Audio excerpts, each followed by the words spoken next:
Hello and welcome to a Shaman level 105 guide. And today we're going to talk about my Shaman here, Kedka, and how I have her kind of set up and how I play her in a boxing situation with my Monk and Bard. So let's kind of get into this right away. And I'm going to go over my hotbars and kind of everything I got on the screen, and then we'll go over spells and anything else along the way. So, number one, I have Group Cheetah, which is just kind of like a mini solos, just lets me run fast. Not as fast as Bard, but it lets me run fast, and I pretty much keep it on at all times. Attack spam. So, the way this works is I use IS Boxer with my Monk, right? And I lead from here, and I hit 2, 3, 4, and 5, kind of pretty much at all times during combat. Those get repeated to all the screens through IS Boxer, which I set up hotkeys on each of these characters, so they do things when I hit those, right? So this character has an attack spam button. X target 1 on all my characters is Tawani, 2 is Nil, 3 is Ketka, 4 is Tawani's target, which is the main assist target. So that's how I get my target. So it's all set up the same thing on every character. So Xtar 4, I send my pet, I send my swarm pets, I turn my melee attack on, and I Merc assist just in case my Merc is in auto assist us off. So that gets my pet on there. It gets me meleeing like as a Shaman. When I melee, I get this. I can proc Arcane Melody. 2, I can proc Hand of the Holy Vengeance, which is from my weapon. I can also proc Lion's Roar. I can proc Song of Suffering from the Bard. I mean, like, my melee is terrible. You can see here, like, it's 2,000 every hit, right? But I'm procking for 13,000, proc for 72,000. Like, it's extra damage that I can just get for free just by turning on attack, not doing anything, right? All right, and then I have short-term buffs, right? So I target Xfar 4, I cast 11. 11 is Roar of the Lion, which is the like Talisman of the Panther or whatever. It doesn't last as long, but it is better in every regard. It does the same thing as like Talisman of the Leopard Lion, but it also heals you every 6 seconds, so it's really nice. I don't remember the name of that one, but it goes over here somewhere, I think.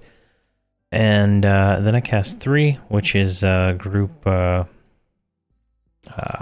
heal. So I kind of just always have group heal and Roar of the Lion going. I don't block it from the mercenary healers, but I probably should. They're heal over time, so that only the Shaman one's going, but I'm lazy. So that's short-term buffs. And then I have another group one, which does 5, which is Glacial Gift.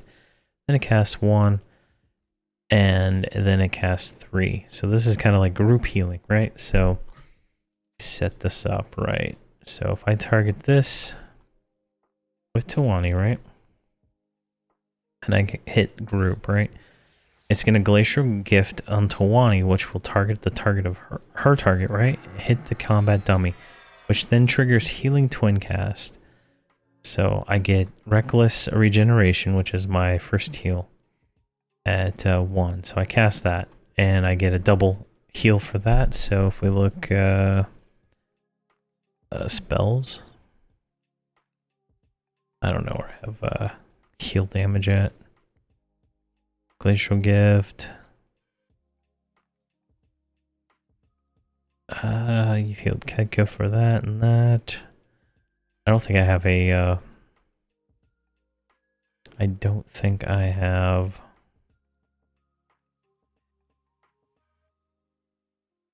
yeah, I don't actually have the heal. I need a healing tab. Oh, there we go. I did. I made one. I just didn't name it because why not? Right, let's do healing. I was wondering about that.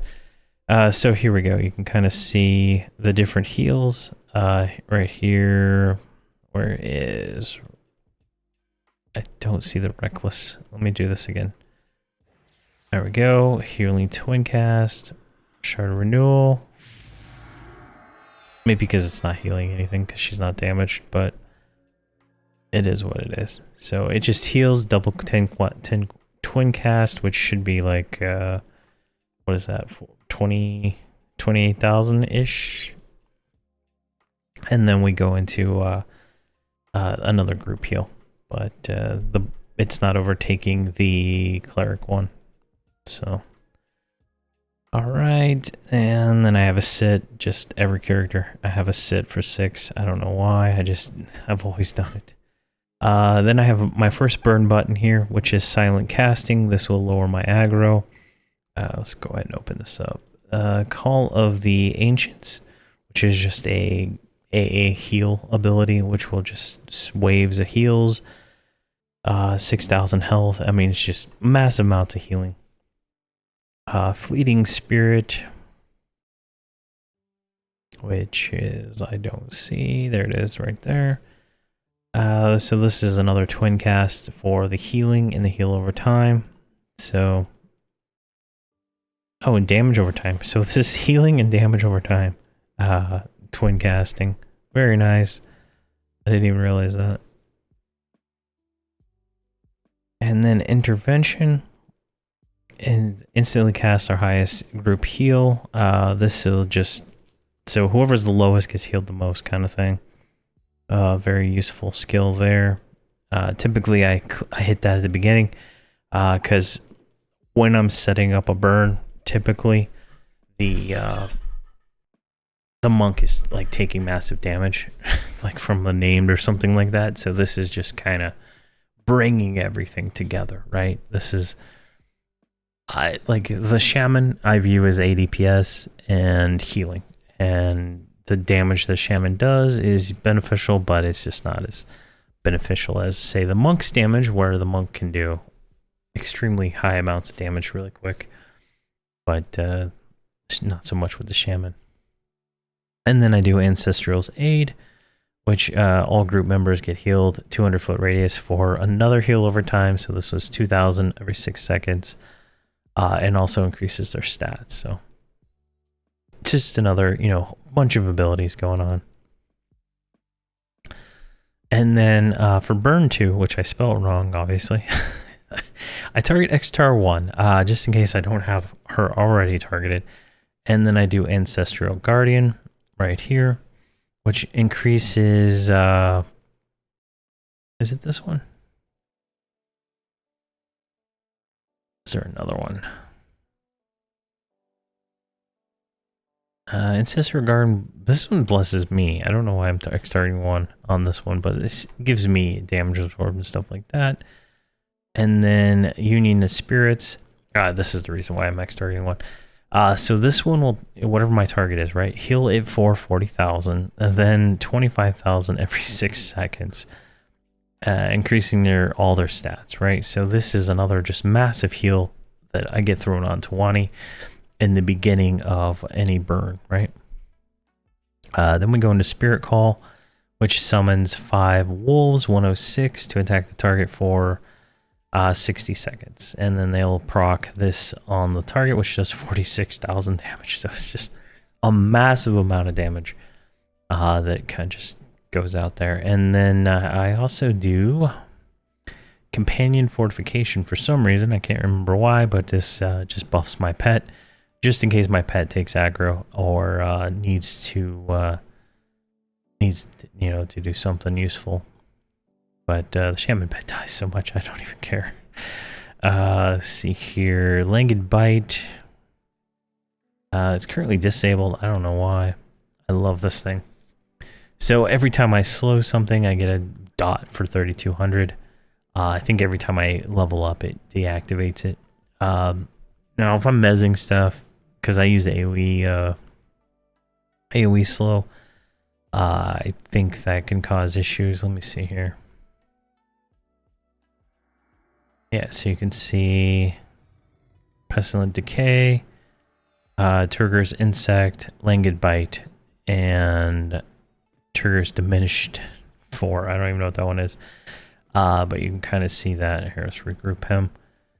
every time I slow an AoE, so that would AoE dot everything that was in their thing and do 32,000 damage. When I'm mezzing, I'm typically not slowing as much. The only time I slow is on names, and I try to split those off. I just use the AoE slow because I don't want to have to worry about targeting the right mob.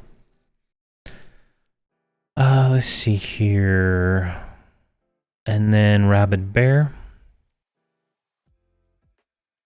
Actually, why? I can actually take this out of here. I don't know why that's there. That's a passive ability. I have no idea why it was there, honestly. Maybe at a lower rank it wasn't like that. Or something. I don't remember. Rabid Bear. So this turns us into a bear and makes us do massive amounts of melee damage. Massive amount is relative, right? You are a shaman. You don't have like all the other stuff that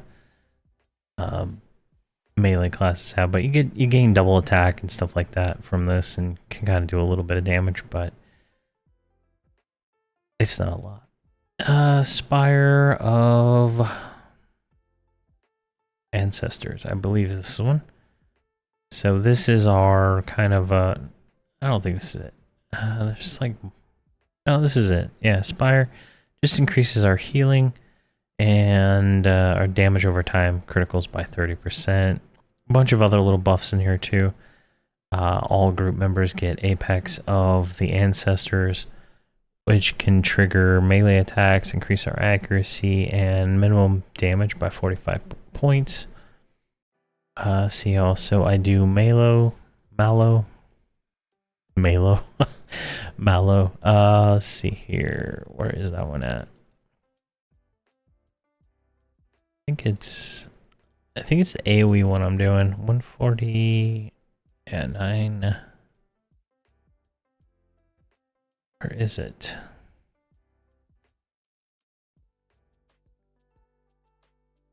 There it is. I couldn't find it. Wind of the Mallees right here, the last one. Just everything in a 30-foot range up to 8 gets mallowed. I don't bother with the single targets. I just do this for the AoE when I do this. So anything in the general range will get mallowed. And then I do a dampen resist, which is another resist debuff. I don't know where that one's at. Here it is. Dampen resistance improves the resist modifier by 55 to 100 points. Just gives me a higher chance of landing my spells. Then we got Inconspicuous Totem, which is kind of the feign death for shamans. It's a 10-minute reuse. Gives you invisibility and stuff after the thing, but it takes 8% mana to cast. It's kind of costly, but 8% mana is nothing compared to dying and having to redo everything. And then I have Mount. So whenever I need to mount, I typically don't mount unless I need it, because it annoys me with the auto follow and stuff like that. And then we have my assist. So typically when I'm assisting Tawani, I go for dots just to kind of speed up some of the fights. And I have 3 dots memorized. So Chaotic Venom, Rakus's Curse, and Hemocorax V Pandemic. I don't know. I can't even see it. Text is so small. So we have 6, 7, and 8. So kind of cast that real quick, right? Get that open again. So that goes X target 4. So it targets that. And that is our bodyguard thing that sends all those pets. Visionaries Unity. But you can see here's all the dots on there. We got 6 Chaotic Venom. So what this does, it casts our Reef Crawler Blood and our Nectar of Woe on the target. And then we have the Curse, which is a single one. And then we have the Pandemic here, which is another 2 disease dots. So in those 3 spells, we get 5 potential dots. Which is kind of nice, honestly. But you can see here we're getting a bunch of that going. Spell damage. So it's like 100k crits and stuff like that. So it's not too bad. If we pull in I don't know why that's... There it is. And we can kind of look here. So we did 3.9 million damage, 600... 66,000 DPS, so a little bit more than the Bard in one spell. Not really sustainable though, since it's dots, but it is what it is. But it's useful, so I can get all that, like every pull I do that at least once or twice, depending on how that goes, but typically I'm in melee range also, so I'm meleeing, getting a little bit more in, and just trying to get that damage up as much as I can to make up for using 3 healers, because I'm lazy. Alright, where were we? So, that's slow, and this is just Mallow, AoE Mallow, like we showed before, Window Malice, and then AoE Slow, which we didn't show, which is, I believe this one right here, yeah, this one right here. So this one kind of does a cripple plus a slow, and it's just really useful. The cripple is actually kind of nice because it lowers the dual wield by 18% for 8 minutes. So that means they'll do a little less damage, I guess, but it's hard to tell. The fights don't last long enough in most cases unless you're fighting a named, and that's the only time I slow.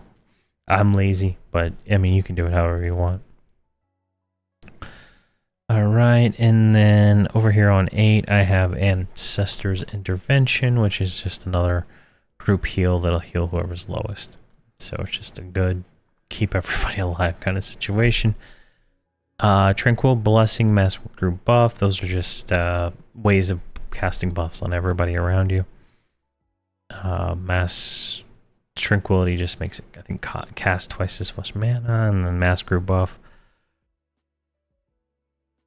just pretty much everybody gets the buff and whatnot.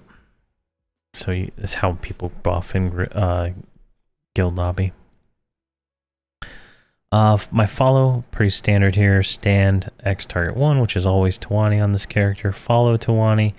I activate Cheetah because I keep Cheetah and Solos running at all times just in case these characters get separated. They're always running fast. And then I invite Tawani, which will just accept Tawani's invite when I first log on. Then I have X target 1 heal, X tar 2 heal, X tar 3 heal, and then X tar 20 heal.